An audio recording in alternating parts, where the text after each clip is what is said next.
Well, hello everyone, and thank you so much for joining us once again on Real Estate Roundtable. I am so excited to be here with you today, and we have such an amazing panel that is going to share their expertise with us today. I am excited to be here. My name is Kaylin Whittingham, and today on the panel we have architects, William Walter and Dorian Walters, as well as Lori Bocadoro. Lori, did I pronounce your name correct? Yes, very good. And Lori is a veteran Department of Buildings consultant. And we are here today to discuss renovations and permits in New York City. What is it that you need to know, rather, as you plan your next renovation projects? I can tell you that this is a hot topic. We have received several questions from attendees who sent us questions ahead of time. We're going to address as many of those as possible.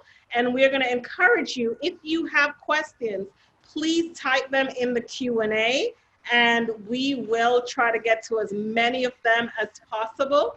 I am going to give the panelists an opportunity to introduce themselves, but just to let you know, William Walter has been an architect for longer than I've been alive. I mean, he has done so much in terms of New York City real estate. He has worked on both residential and commercial, does a lot of work in Manhattan on hotels, taught at Pratt many years ago. Like I said, he's been doing this for way before I was born.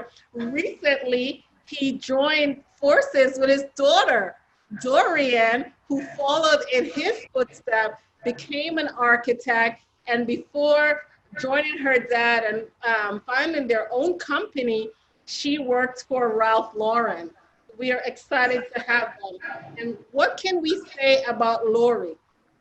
She said she's been in this business for more than 35 years, but I'm not quite sure I believe that, because she looks older than 35.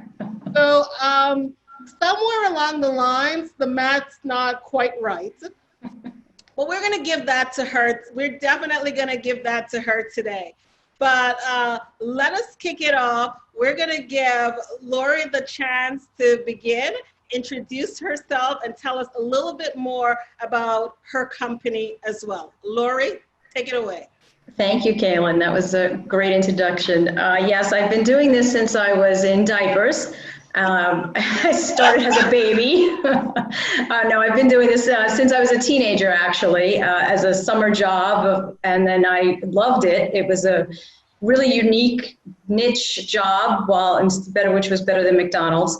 But I really enjoyed it, and I loved learning about the building codes and looking at plans. And then after college, I came back to it and became a full-time partner, and then wound up buying out the company and became owner and certified as a woman-owned business in New York City, New York State. And now we have 20 employees, and we file about 700 projects a year. So we are very busy and active.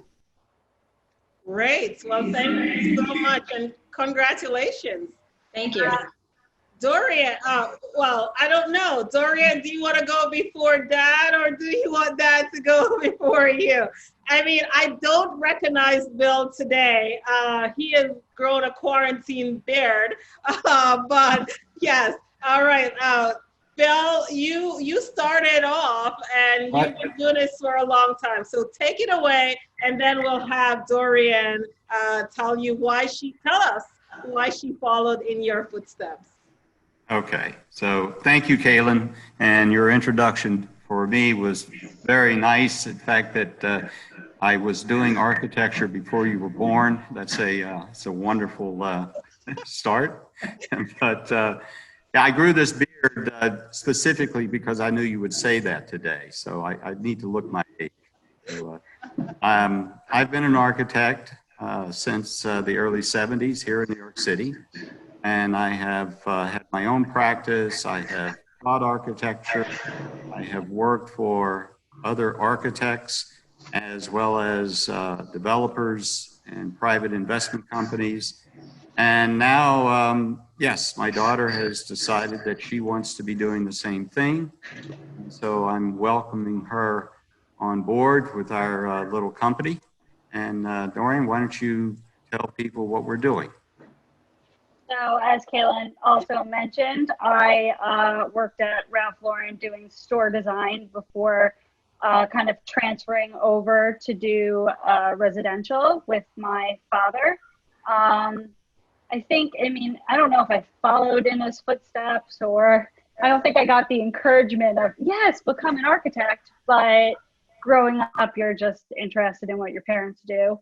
So we've been doing residential projects for the past 4 years. And I lean on him for obviously his experience. And and I obviously use experience that I've had in the past working at a firm and for other individual architects, helping them that have their own small businesses as well. So I have experience on both ends of larger companies and smaller companies.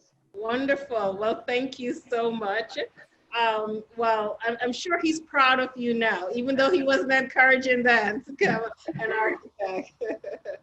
All right. As I said before, if you have questions and you are on the webinar, you may type them in the Q&A as we go along, and I'll try to get to as many of them as possible. And if you're joining us live on Facebook, you may comment and we will answer those questions as well. So let's kick it off. Some home buyers prefer to purchase a home that we call turnkey. They don't want to do any work. They just want to get their bag, their suitcases, and they want to move in. Others, for many different reasons, may purchase a property that needs a little, tender love and care, needs some fix me up. Or they may purchase that one that is in great condition, but they want to transform it to their own liking, right? Some individuals, when they think about making those renovations, the first person they think about is probably a contractor. But is that the first step, or are there other things and other professionals that they should be thinking about first? Bill, do you want to take that away? Sure, because what I'm going to do is I'm going to say that if I am approached by someone who is thinking of doing something more than a minor renovation, one of the first people that I'm going to either speak to or suggest they speak to is someone like Lori, because it's very important to understand what is required to accomplish your dream home, and at the same time make certain that you are legally, I know you purchased it, and there's probably the attorneys have looked at everything and everything appears to be okay, but sometimes in the Department of Buildings there are files lingering there that can hurt you. And so Lori is someone that we always turn to investigate that the home is clean and we can go forward with any filings that we need to do. So Lori is the person you go to first to investigate. All right, Lori, what's your take on this? We can check the records and see if there was anything open and outstanding that would impede the purchase of the unit. But once you do own it and you wanted to think about renovating it, I would not start with a contractor. I would start with an architect, because you have to draw up the plans and create a design and then have it looked at by someone like myself to make sure that the design that you're creating is feasible, is legal, and is not just pretty, but it actually is a viable option and can be built. And then it has to go to the board. So the architect has to draw up the plans, comply with the board requirements for plan submission. Then it goes to the board for review. So that doesn't start with the contractor. That starts with the architect first. Thank you for that. Dorian, do you want to tell us a little bit more about the role of the architect and what the process is? So Lori's saying after they've investigated and everything as well, then the first person is an architect. What is your role as an architect? So I would say that if the person already owns the home and that's when you're going to the architect, if it's even prior to prior to purchasing, it could be the role of someone that's designing it, relaying out the space, but then it also could go into, I know that when we were looking for my own apartment, my husband was obsessed with air conditioning. Like he wanted central AC. And we looked into several apartments where we would have to do all of the work ourselves, and it would include putting in central AC, and that is a major project. And so, because I was lucky enough that I had the experience to know something like that and to understand that I would need a HVAC specialist, an engineer, and all of the other people that an architect would kind of assemble to help you. I knew that I didn't want to take that on.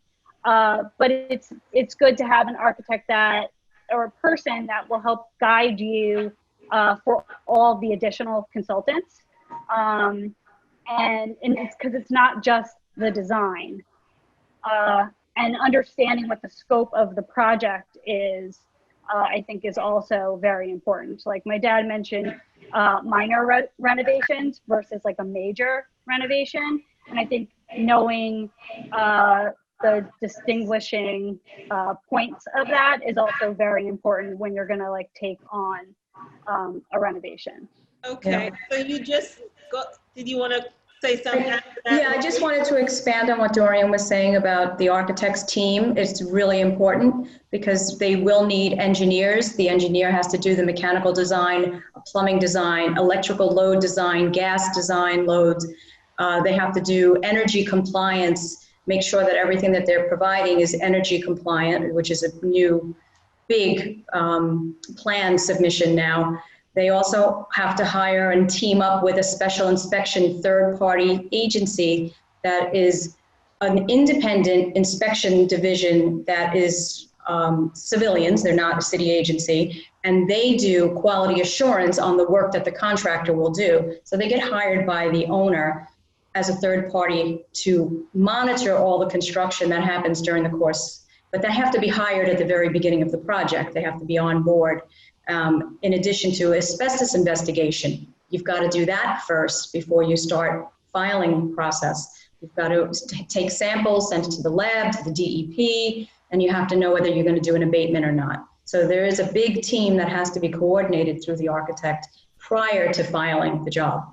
Okay, that said, my next question then, and I'll go to Bill for this, is how is it that your role overlap with other professionals, or does it?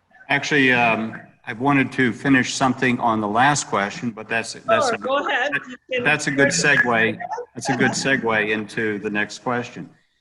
Not to say that every contractor, I don't make it sound suggesting that you should never talk to a contractor. I know that people have friends who are contractors and they say, oh, talk to my friend.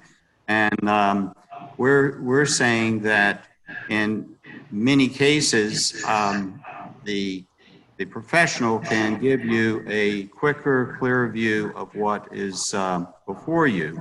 However, in my experience in New York City, there are plenty of large contractors, very sophisticated contractors who have companies that employ professionals, and they have relationships with architects, with engineers, with consultants, and they do essentially they can do essentially a design build for a client. So it's not to say shy from the contractor, just make certain that whoever you're talking to can get you the professional input that you need to make the right decision. So now, on the second question, there are a number of people, just as I mentioned, contractors who are design build companies, but there are also other individuals that become involved in a complex project that could be a complex project, which may include the architect, the engineers, as Gloria is saying, as well as maybe an interior designer, or for that matter, a lighting designer, or an audio specialist. Projects can be very complex. Interior decorators are also sometimes involved. So a project, depending on the size and what the client is looking for, it's almost that you would have an orchestra of people that are involved in completing this idea. And that does require a great deal of coordination with a team leader and someone who reports to the owner, or for that matter, it could even be an owner's representative that is representing the owner. Owner doesn't live in New York. They live elsewhere in the world. So they have someone here locally that is running their project. So it can be very complex, is the point that I think we would all like to get across to somebody who's thinking of doing work. Well, thank you for that, Bill. We're going to go back to Lori, and we heard a lot from Lori just now, like telling us about the project.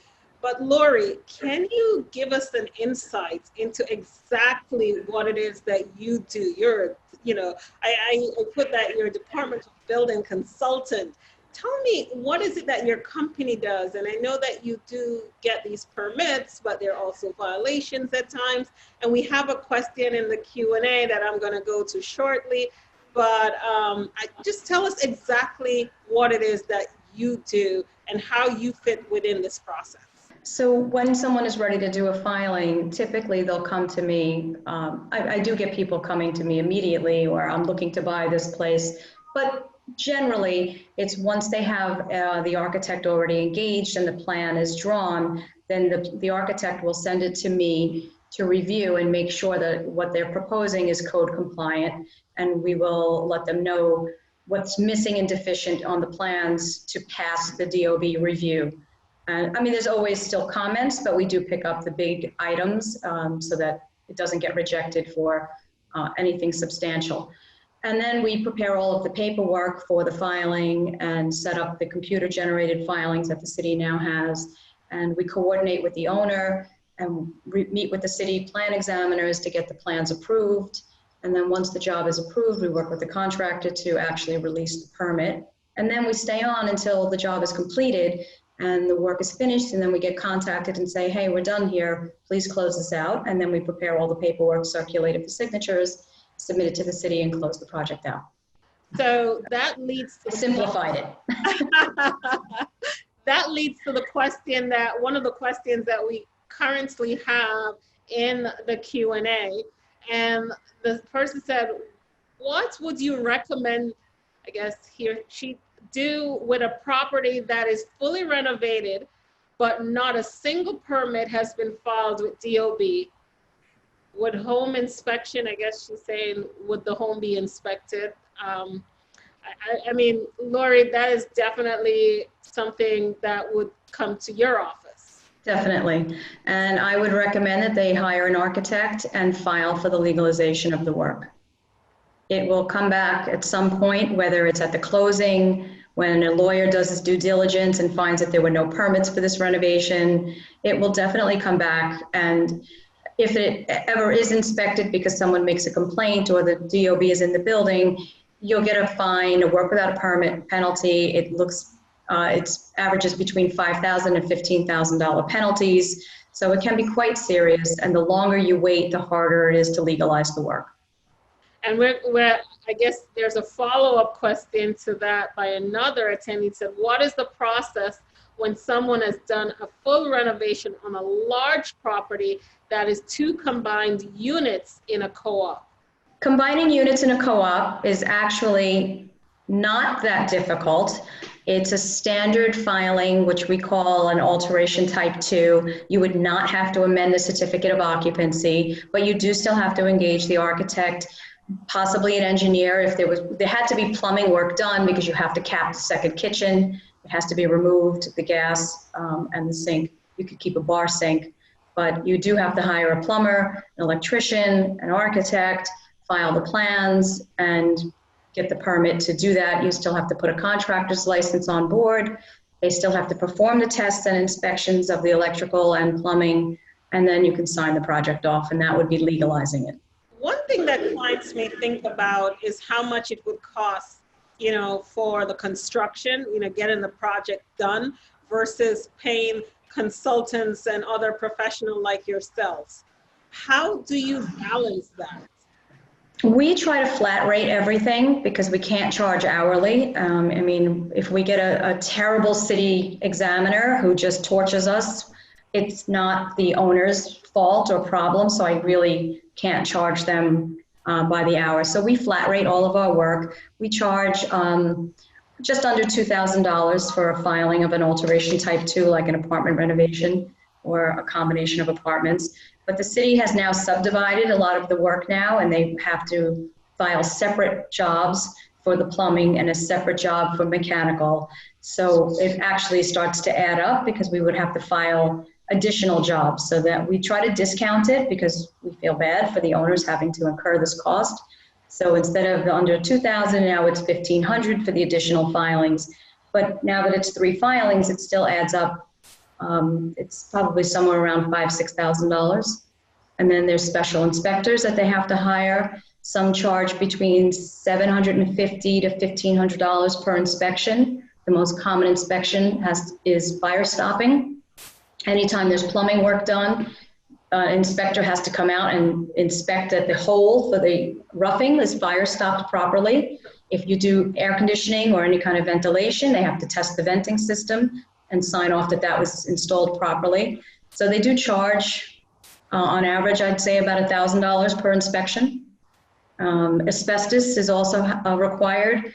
I think they charge between different companies $500 to $750 to come out and do the testing. Then they charge about $50 per sample for the lab results.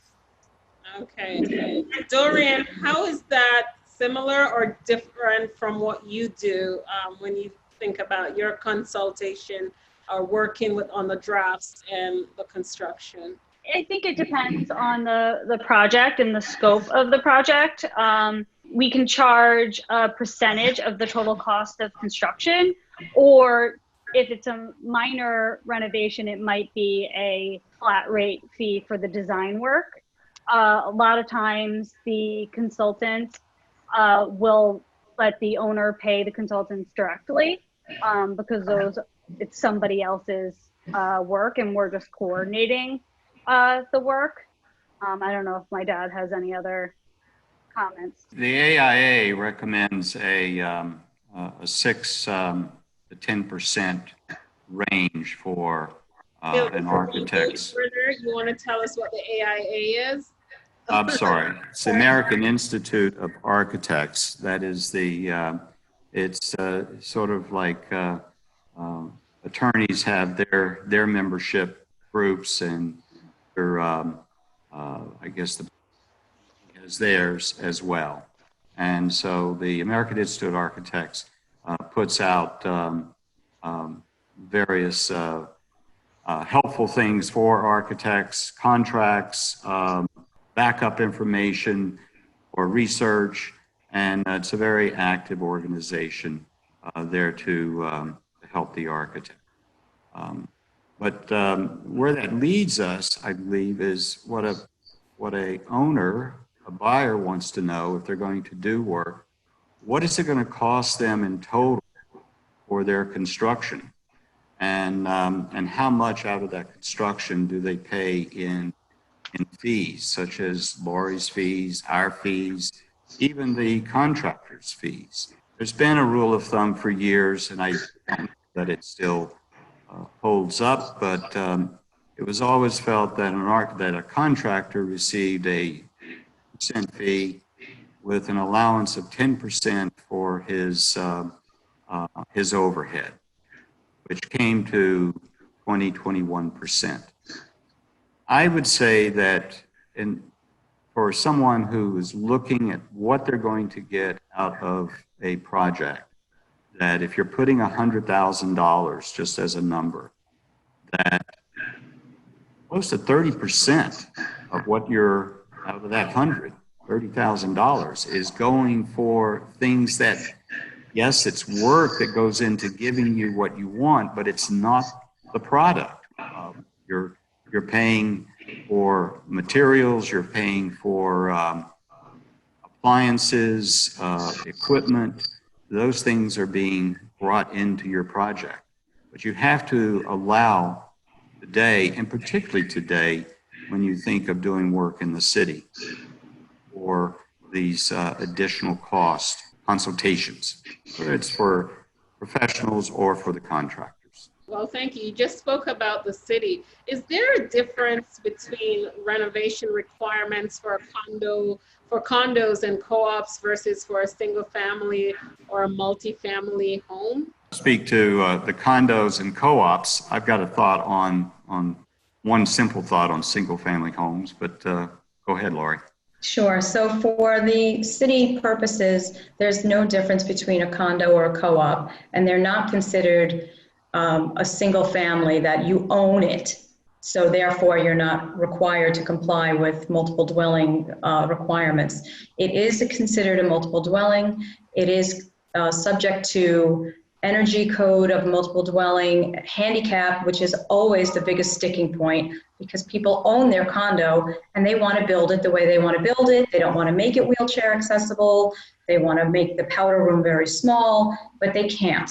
It is a multiple dwelling. It does have to comply with the local law 58 and ADA compliances. The only difference would be when you combine the units. The co-op, you're just worrying about shares. A condominium, you have to combine the tax slabs through the condominium declaration at the finance department, but that's not building department. For single and two family homes, you do not have to comply with handicap or ADA. So if you have a brownstone that's a 1 or 2 family, you're exempt from that. But otherwise, the filing process is still the same. Thank you. I would just add something to add to that. Yeah, I would just add that single family, it's obvious, particularly if one has done work in New York City, that if you're not working within an apartment building, there's much less restrictions in terms of your ability to produce work and get work done without the overlay of the individuals that prohibit you from doing that, and that is boards, the men who operate the buildings. They have restrictions in terms of when your contractors can work, when they can utilize the service elevators. It extends the project time enormously compared to someone who would be doing a single family home outside of Manhattan particularly, but maybe in one of the boroughs or the suburbs. That's great. And are there homes, I mean, I'm sure they are not homes, but are there renovations that do not require a permit and they simply require the approval of the board, the condo or the co-op board? And if so, can you give us some examples of those? It's a minor and ordinary maintenance and repair, does not require a permit. But if you're doing any plumbing or electrical work, the plumber has to file a minor permit for his repair work, or the electrician has to pull his permit for his work. But you wouldn't need an architect to file for a full building department permit for a general permit. You can replace kitchen cabinetry without a permit. Furniture, built-in furniture, that can be replaced, taken down, or erected without a permit. But that's generally, a window replacement also, by the way, doesn't require permitting. Dorian, go ahead. You had something? I was going to say something similar to what Lori mentioned about kitchen cabinetry. If you're not moving any of the appliances or you're not moving any of the plumbing, like your sink is going to remain in the exact same spot as the existing kitchen. Yeah, and same with like in the bathroom, if you wanted to swap out the sink, you could do that as long as you're not moving anything. It's when you start to move things around that then you need the permits and things get more complex. Okay. I will say though, with windows, and especially single family, it also depends where you you purchase your home, especially single families, if you're in a landmarked district, because then that brings in an entirely different set of rules and board that you have to go in front of. I know that certain brownstones in Brooklyn, Upper West Side are all landmark districts, and any changes that you make to the outside of the building have to be approved by landmarks. There are certain windows that you can purchase that fall within pre-approved landmark windows, but that's another element that gets brought in depending on the neighborhoods. Yes. Okay, great. And we're going to go back to a question that was asked earlier. There is a follow-up to it, the question regarding what happens if, you know, you've done the renovations and you did not, there were no permits. So as a follow-up, the first follow-up, are there any consequences, or is it simply you filing after the fact and everything will be okay? And after answering that, I see that someone else put a follow-up in the Q&A, so I'll get to that right after. Are there any consequences to doing that? There are legalization fees that you do have to pay. And I mean, other than remedial work, that if the work that was done does not meet the code, you would be required to fix it and change it now. Okay. And then the question that we had earlier about combining the two units in the co-op, person said, to be clear, one only needs to alter two for a renovation on a combined co-op unit. The CFO does not have to be changed. Correct. Okay. That is confirmed. That's correct. That is correct. And the unit is still two separate stock of proprietary lease. That was I guess they're saying at this time. I'm not sure, is that person saying it has not been totally combined? So I'm not sure, but they said unit is still two separate stock of proprietary lease. If they physically opened up the apartment to each other and taken out the demising or opened up the demising wall so that there is no fire separation between the two apartments, it would now be legally one apartment, and one of those kitchens would have to be capped, and that would just be able to be filed under an alteration type 2, not changing the C of O. The co-op proprietary shares, that I can't answer. Thank you. And then another question that we have in the Q&A is, where do townhouses in Manhattan fit in with permits? Are they considered single-family homes? That depends on the legal use of them. And we work on townhouses that are 4-family, 8-family. It just depends on what the legal occupancy is. If it's a single family and you own the entire townhouse and there's one kitchen in it, and you're the only family occupying it, then it does get filed as a single family, which is exempt from the handicapped and much easier to work with. As Bill was saying, when you're in a multiple dwelling, even if it's a townhouse, it's just always much more complicated with tenant protection, tenant safety, notifying other tenants, noise control, dust mitigation. There's a lot to be considered when it's a multifamily versus a one family, whether it's a townhouse or in an apartment building. Did you have a follow-up, Bill? Okay. No, Great. I agree. So I'm going to move to some of the questions that we received ahead of time. And the first one, there are a few from this attendee. She's a first-time purchaser in New York City. And forgive me, these are a little more specific, but we're going to try to answer them because I guess this is something that she's contending. She says, if doing a complete renovation of a 2-bedroom, 900 square foot co-op in Manhattan, how long can I realistically expect it to take from discussion to move in? Today, with COVID-19. I guess you have to answer that during COVID-19 and without COVID-19. I guess there are 2 answers there.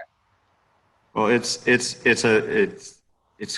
quite a project to do a complete renovation and start to talk about from the time you begin until the time that you can move in.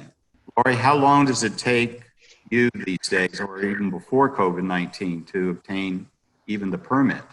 The permitting process, I would allow 1 to 2 months.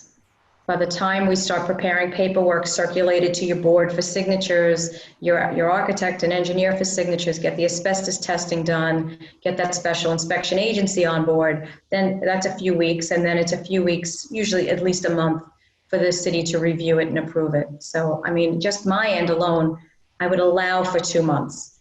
And then you have the front end of the design, drawing the plans, and then the contractor building it, which is dependent on how much work you are doing. I would say that the design portion is also dependent on how much work you're doing, because it depends on what you're touching and who else needs to be involved. So the architect's going to do one portion of the design and then have to send that out to the other consultants once that's agreed upon for them to do their portion and their drawings. So it really, I mean, it's difficult to say because it truly depends on the full scope of the project. But months, easily months, yeah. Okay. Dorian, I'm going to stick with you. What would you say are two of the biggest mistakes co-op owners make when renovating? I mean, just anything. Yeah. I mean, what is there a reason why we're asking only about co-op owners? Well, you can give us generally, but I think this question is coming from someone who is in the process of purchasing a co-op, or has purchased a co-op. And so this is the question. I mean, you know, quite frankly, sometimes it's just not working with the board or not getting to know what the board is, and then you start it off. So right. I mean, I would say probably not going through all of the proper channels, because I mean, I live in a condo, and I'm actually on my condo board, and everybody kind of minds their own business and does their own thing. Whereas from my understanding with the co-op, you have to submit the plans to the co-op board for approval. You know, you need to, like I think my father was mentioning earlier, in both co-ops and condos, you need to work with the building management for when you're going to do construction, and being on the good side of all of those people to get your work done most efficiently, I think is very important. I think that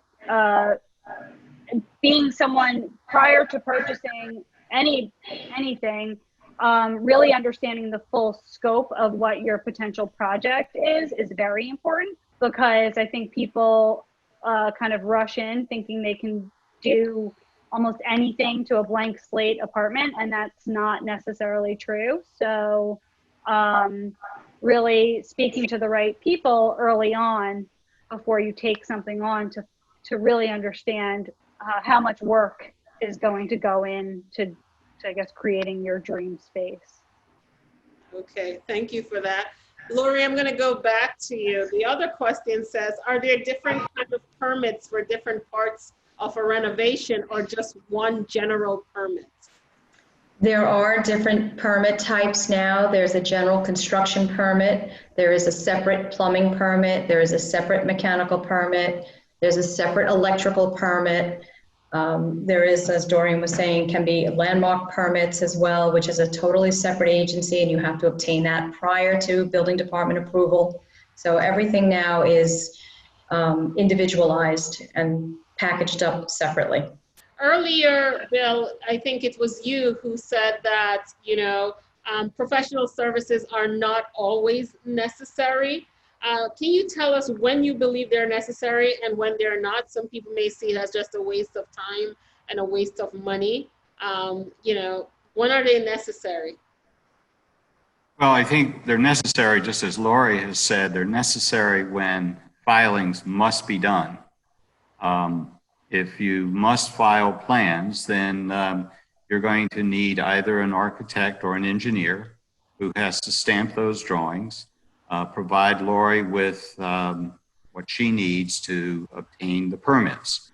If you don't need permits, you may choose, as I've mentioned before, you may choose to use a non-licensed. You don't have to go to an architect. You could go to a decorator, an interior decorator, to help you with selections, but you're still going to pay for their services.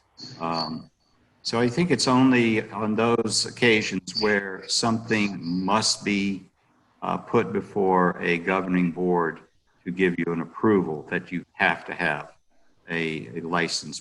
Thank you. Just as a reminder, and we have gotten some, if you have questions, please type them in the Q&A. And if you are on Facebook Live, please type them in the comments section.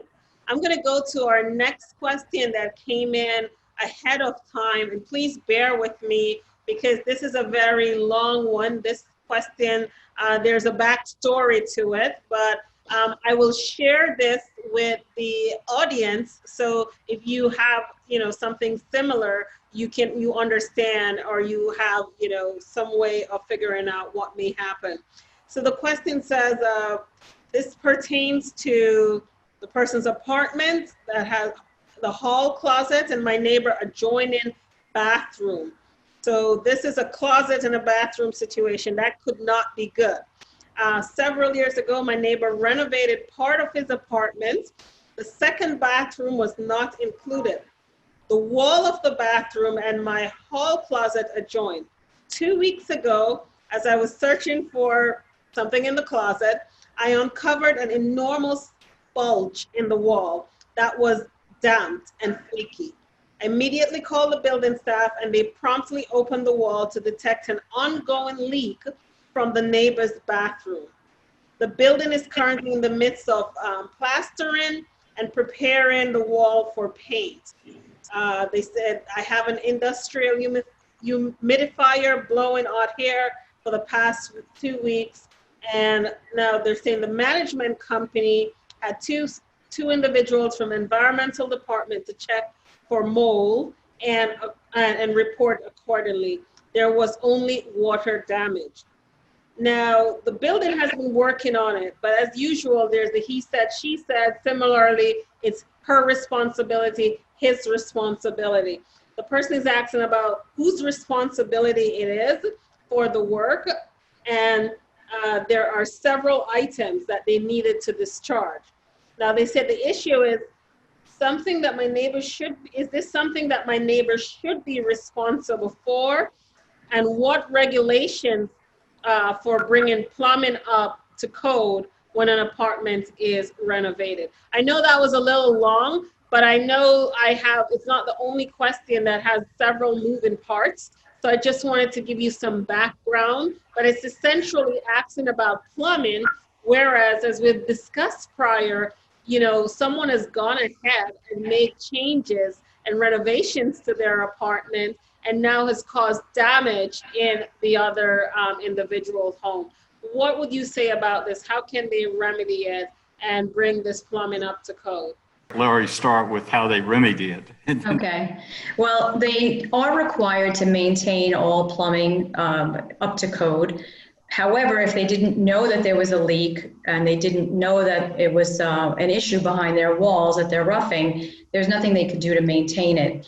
They were not required when they did their apartment renovation for the rest of the apartment. They were not required, or nothing that they did triggered a mandatory upgrade of that other bathroom. The building department cannot force you to renovate a bathroom that's not in scope. So there's nothing there that he had to do if he did not know it was not in proper working order. That's all I can say on that. Right. Well, I will just add that I've actually been in an experience where one owner's apartment damaged another owner's apartment, and it is still in litigation. All the insurance companies are involved, which includes not just the owner who was damaged, but the owner where the water came from, as well as the building. And it's going to take years to resolve. So my advice is if you look at your insurance policy and you can repair this for less than your deductible, just take care of it and be irritated that it's happened, but move on, because there's no real easy solution to this. Yeah, I would say something similar. I had a similar issue actually in my own apartment where the plumbing in the middle, in between my floor and the floor below, had an issue, and it was in between the floors. It was not my actual bathtub, and it was causing a leak for my neighbor below. And they had to take out the tile in my bathroom to get to where the leak was to fix it. And the building paid for fixing the plumbing that was in between the two floors, and I had to pay for fixing the tile on my own bathroom floor, and my neighbor paid for fixing his ceiling. So that's kind of how we came to the agreement. So everybody kind of did a little bit, and we kind of moved on. So we can't point the finger at just one person here. Is that what I hear us saying? Like, we've got to share in the blame, and we're going to have to take, some responsibility and do our part. Yeah, that's right. Home ownership, right? I believe so. I believe that's what they call it. So that's it. By the way, that's a consultant that didn't mention earlier. When you choose to purchase any home, whether it be single family, condo, or co-op, you must have a good insurance agent that you can go to, because you never know what's going to happen in your home. And being prepared for these situations is it's one of those things that you need to take into account. I will second that on the insurance agents. I have a very good friend who has been displaced from her co-op for the last 18 months. And thankfully, she had great insurance, because she lives now in a comparable apartment, although she's displaced. But she has always said that she loves her insurance company because they have been paying for her to live elsewhere for the last 18 months. And they're still now, testing and, and doing work on her apartment, because there was also a leak and she decided she could not stay there. So that is also something to just take into consideration. We have another question in the Q&A, and it says, are there any additional processes when renovating a mixed-use property? I will be occupying the commercial space as an office and renting the residential unit. I think that would depend on whether it's within the same unit or if it's separate. So if there's a commercial space on the ground floor and you're occupying the residential above it, then that's fine, and there's nothing unusual about that at all. Fire separation is always maintained between the two. If it's a home office or a home occupation space, that's a little bit different. That has limitations. There are limitations on the uses that you can use the home occupation for. The size is 500 square feet or 25% of your apartment size, whichever is less, it's more stringent. You can only have up to 2 people employed. So there's a lot more criteria that the zoning sets out for you if it's a home occupation rather than a separate commercial unit and residential unit. But without knowing that, I can't say more. Okay. Thanks, Lori. I guess if the person want to follow up, we can. There's someone asking for everyone's contact information. We'll give them an opportunity to give closing statements momentarily. But yes, I will be happy to send the panelists' contact information in a follow-up email that you will receive. We're getting close to the end, but before we get to the end, I would like, each panelist to offer a final tip or two to our attendees when it comes to renovating and what their take is on it and what permits may be necessary. So if you can just share with us, something that you think is really very important, or just a tip or two to take away, that would be great. Who wants to go first? We're going to give Dorian that opportunity. She went last the last time, so I think she should go first this time.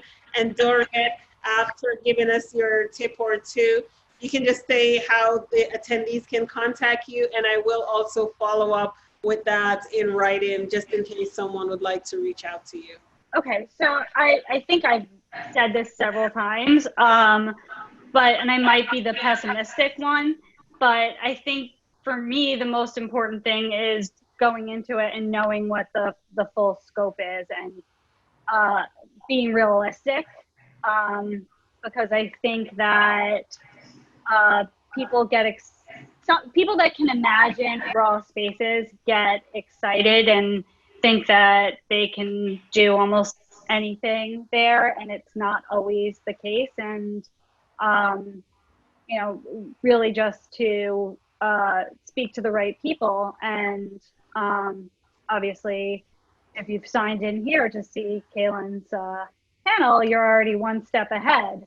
So I would say that. And then my email, which actually my father and I share, which would be Walther, WALTHER, arc and design @gmail.com. That's great. So what I hear you saying, Dorian, is assemble the right team at the beginning and get to know the exact scope of the work before you start anything.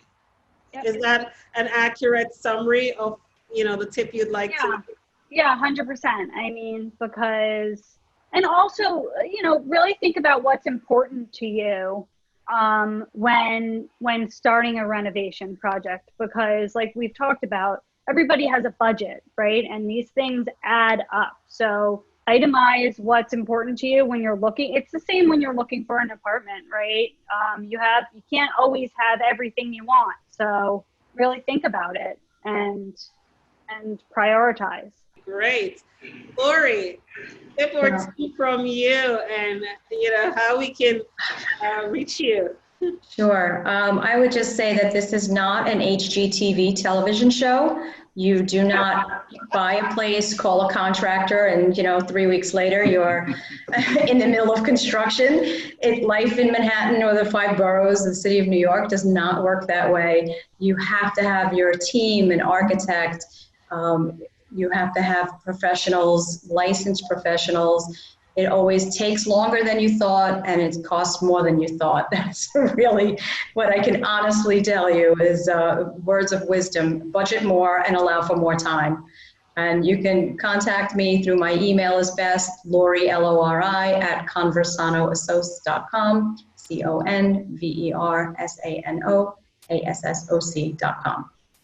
Thank you. All right. Thank you, Lori. And last but certainly not least, Bill?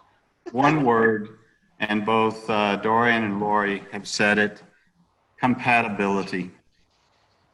You must be compatible with the individual or individuals you're going to work with. As they pointed out, it's going to be longer and more difficult process than you can ever imagine, because it does not go smoothly. There are bumps.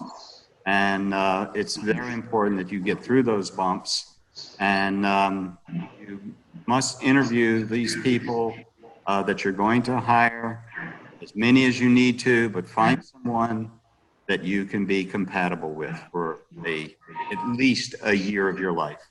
That's a long time, Bill. Don't scare everyone,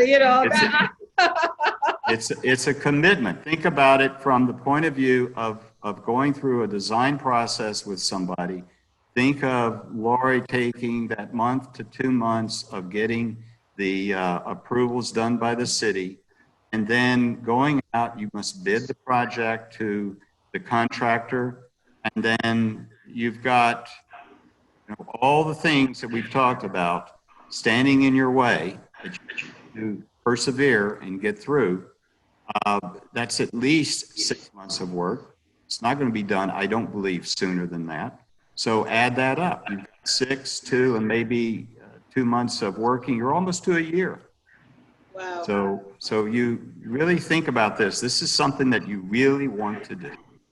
I agree. I'm just saying, if you have worked on so many projects that, I mean, if you're estimated that much time for a residential, you've done a lot of work on hotels. How long does that take? You know, you're talking years. So there's no board approval on the hotel, so it goes a lot faster. That's right. You're absolutely right. And that board approval can be months alone. I've seen them take 4, 5, 6 months to get through the board. Oh, wow. Wow. Bill is not wrong. Great. Great. Well, once again, I want to thank you all for coming. I have seen, you know, there are a lot of accolades here in the chat.